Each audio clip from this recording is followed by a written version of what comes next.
Yiddish there were only 5 people in my class, and I was the only non-Jew.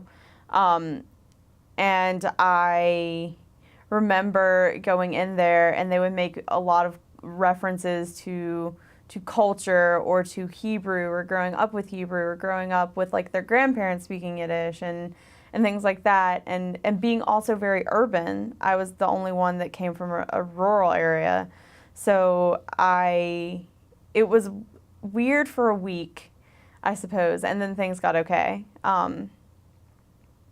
But they were really nice to me. They took their time to explain certain things to me, things that I didn't know about, and people do that here too at the summer program, because like, coming from no Jewish background, you say Baal Shem Tov to me, and I don't what, like. So they were very patient with me. They were very understanding in my lack of knowledge. Until the second semester I took Yiddish, UVA put on a Jewish life and culture expo, I suppose, and it was open to the public, and my professor asked me to run the Yiddish table, like do a little Yiddish spiel about Yiddish and like why it's part of Jewish culture, etc., like for the public.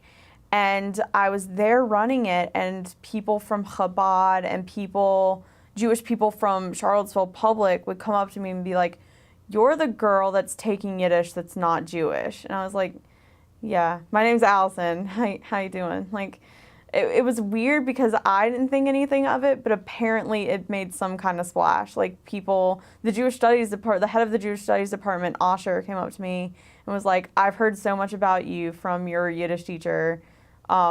Why are you doing this?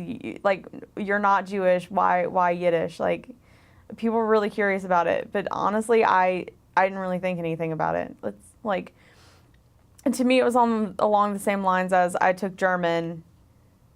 It was a language. I wanted to take it. I took Swahili. It was a language. Like, I didn't really think about it, but apparently it rippled waters or something.